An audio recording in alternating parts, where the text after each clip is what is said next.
जय हिंद दोस्तों, आज हम बात करेंगे UP polytechnic entrance exam syllabus पर। ओके, तो पॉलिटेक्निक के सिलेबस को 3 खंडों में बांटा गया है। ठीक है, देखिए पॉलिटेक्निक में एंट्रेंस एग्जाम में हम लोगों को मैथ पढ़ना है, फिजिक्स पढ़ना है, केमिस्ट्री पढ़ना है। ठीक है, पहले समझ लेते हैं किससे कितने क्वेश्चन पूछते हैं। तो देखिए मैथ में क्वेश्चन 50 आते हैं और फिजिक्स से 25 क्वेश्चन आते हैं, केमिस्ट्री से 25 क्वेश्चन आते हैं।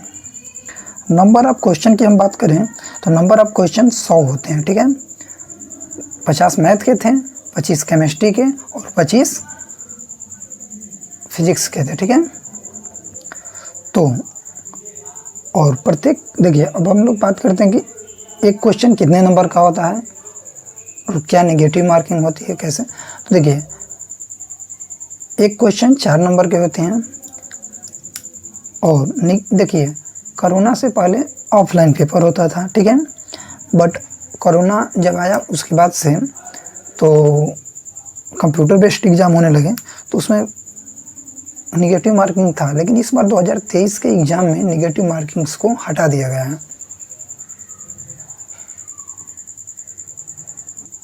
तो इस बार जो एंट्रेंस एग्ज़ाम 2023 का हुआ है उसमें से माइनस मार्किंग, निगेटिव मार्किंग्स को हटा दिया गया है। ठीक है, एडमिट कार्ड हमने बच्चों का भी एडमिट कार्ड भी देखा है। इस बार पेपर जो दिए हैं उनसे भी हमने बात किया है लड़कियों से, तो बता रहे थे कि नहीं, निगेटिव मार्किंग्स नहीं थे। ठीक है, तो इस चैनल पे हम पूरे सिलेबस को कवर करेंगे। पढ़ाने के साथ साथ देखिए हम क्लास में आपको पढ़ाएंगे और साथ साथ नोट्स भी बनवाते जाएंगे। ठीक है, तो आइए हम अब सिलेबस को देखते हैं, कौन कौन चैप्टर हमको मैथ में पढ़ने हैं, फिजिक्स में पढ़ने हैं, केमिस्ट्री में पढ़ने हैं। ठीक है, फिर हम बात करेंगे कि रेफरेंस बुक हमें क्या चाहिए, कौन चाहिए, जैसे कि हम पढ़ेंगे तो पूरे सिलेबस को जैसे क्वेश्चन भी लगाना चाहिए ना पढ़ने के बाद, तो उसके लिए तो देखते हैं। तो चलिए फिर मैथ के सिलेबस को हम देखते हैं। तो देखिए मैथ में हम लोगों को पढ़ना है, अंकगणित में 4 चैप्टर हैं जिसमें पढ़ने हैं। मैथमेटिक्स में जैसे अंकगणित में 4 चैप्टर, साधारण ब्याज तथा चक्रवृद्धि ब्याज पढ़ना है हम लोगों को। ठीक है, और बैंक जमा पूंजी तथा किस्तों में भुगतान पढ़ना है, चाल तथा समय पढ़ना है, कार्य तथा समय पढ़ना है, कराधान भी पढ़ना है हमें। ठीक है ना, देखिए अरिहंत की बुक में देखेंगे आप तो उसमें लाभ हानि, प्रतिशत, अनुपात, समानुपात भी दिया है चैप्टर में। लेकिन ये भी अगर मतलब ये हम जो सिलेबस बनाए हैं इसके हिसाब से तो भारत भारती बुक के हिसाब से बनाया है, जो कि बेस्ट बुक होती है, तो उससे ठीक है। तो हम लोग को इतना पढ़ना है। अब हम बात करते हैं बीजगणित में क्या क्या पढ़ना है। तो बीजगणित में हम लोग को पढ़ना है घातांकों का सिद्धांत, लघुगणक, बीजगणित के उपयोगी सूत्र, गुणनखंड, महत्तम समापवर्तक तथा लघुत्तम समापवर्त्य। ठीक है, समीकरण, समीकरणों के सिद्धांत पढ़ना है, समुच्चय सिद्धांत, समुच्चय से क्रिया, फलन एवं प्रतिचित्रण। ठीक है, अब देखिए ट्रिग्नोमेट्री बहुत बेस्ट मोस्ट इम्पोर्टेंट मैथ में ट्रिग्नोमेट्री है। हर बार क्वेश्चन इससे आते हैं, 5 से 6 क्वेश्चन। ठीक है, 5-6 मतलब मिनिमम बता रहे हैं, 5 से 6 क्वेश्चन, अधिक भी पूछता है। तो इसमें वृत्तीय माप, वृत्तीय फलन, वृत्तीय फलनों के कोण, वृत्तीय फलनों में संबंध, 2 कोणों के योग एवं अंतर के, त्रिकोणमितीय फलन, ऊंचाई एवं दूरी, वृत्तीय फलनों पर कुछ अन्य सूत्र। ठीक है, तो ये सब हमको पढ़ने हैं मैथ में। अभी और चैप्टर हैं जो आगे देखते हैं। अब हम देखते हैं स्टैटिक सांख्यिकी में हम लोगों को क्या पढ़ना है। इसमें हमको समांतर श्रेणी बेसिक बस पढ़ना है, गुणोत्तर श्रेणी का भी बेसिक पढ़ना है।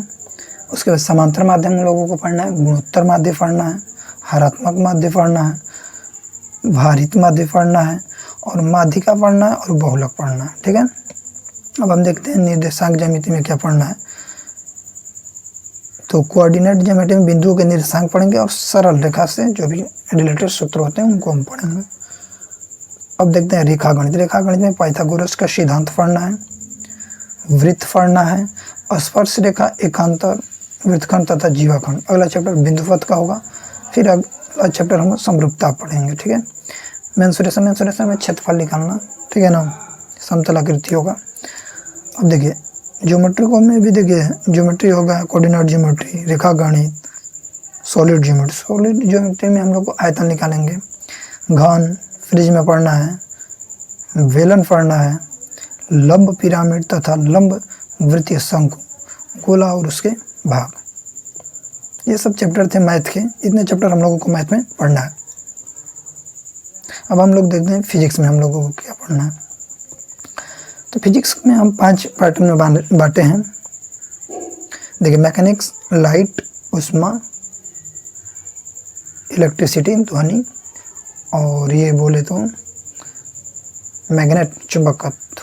ठीक है, तो यांत्रिकी में हम लोगों को 8 चैप्टर पढ़ने हैं। तो इसमें देखते हैं पहला चैप्टर मापन, वेक्टर विश्लेषण दूसरा चैप्टर है, तीसरा गति के समीकरण, तीसरा न्यूटन के गति संबंधी नियम को पढ़ना है, कार्य सामर्थ्य तथा ऊर्जा को पढ़ना है, अगुण समांतर बल एवं बल अगुण को पढ़ना है, द्रव स्थिति की पढ़ना है जिसमें उत्प्लावन बल ये सब पढ़ना है। ठीक है, अकार्नोविच का सिद्धांत पढ़ना है।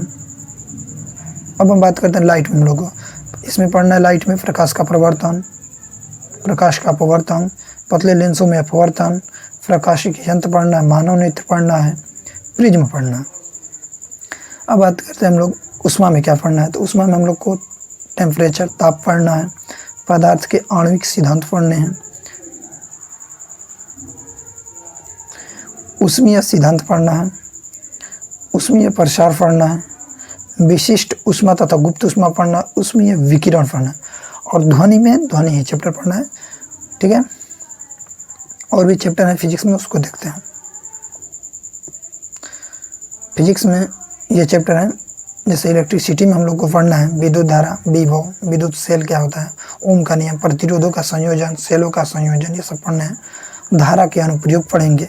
और मैग्नेट में पढ़ेंगे हम लोग चुंबक, धारा का चुंबकीय प्रभाव तथा विद्युत चुंबकीय प्रभाव। इसमें हम सब मोटर, ट्रांसफार्मर, ये सब मतलब मैकेनिज्म किस पर काम करते हैं, ये सब पढ़ना है हम लोगों को। ठीक है ना, तो जब चैप्टर पढ़ाएंगे तो उसमें हम बताएंगे कि क्या क्या पढ़ना है। उसमें सिलेबस के हिसाब से हम पूरा पॉइंट वाइज कवर करेंगे सिलेबस को। ठीक है, यहाँ पर बस हम ये बता रहे हैं कि ये जो सिलेबस हम लोगों को पढ़ना है।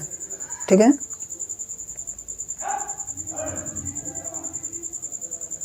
अब हम देखते हैं केमिस्ट्री में क्या क्या पढ़ना है। तो रसायन विज्ञान में हम लोगों को पढ़ने हैं 24 चैप्टर। पहला चैप्टर है एटॉमिक स्ट्रक्चर, परमाणु संरचना, केमिकल बॉन्ड, रासायनिक बॉन्ड, आवर्त सारणी पढ़ना है, सल्फर डाइऑक्साइड गैस को पढ़ना है, अमोनिया गैस को पढ़ना है, हाइड्रोजन गैस, नाइट्रोजन गैस को पढ़ना है, ऑक्सीजन गैस को पढ़ना है, क्लोरीन गैस को पढ़ना है, हाइड्रोजन सल्फाइड गैस को पढ़ना है, हाइड्रोजन क्लोराइड गैस को पढ़ना है, अम्ल क्षार लवण को पढ़ना है, अवगाद्रो की परिकल्पना, तुल्यांकी भार पढ़ना है, गैसीय परमाणु भार एवं अणु भार को पढ़ना है, रेडियोएक्टिविटी पढ़ना है, द्रव एवं उसकी अवस्थाएं पढ़ेंगे, वैद्युत अपघटन पढ़ेंगे, उत्प्रेरण पढ़ेंगे, विलयन पढ़ेंगे, प्रतीक एवं सूत्र, जल की कठोरता। कार्बनिक रसायन में हम लोग को पढ़ना है कार्बनिक यौगिक और एक औद्योगिक रसायन। पूरा सिलेबस आपके स्क्रीन पे शो कर रहा है, ये रसायन विज्ञान का। जय हिंद दोस्तों।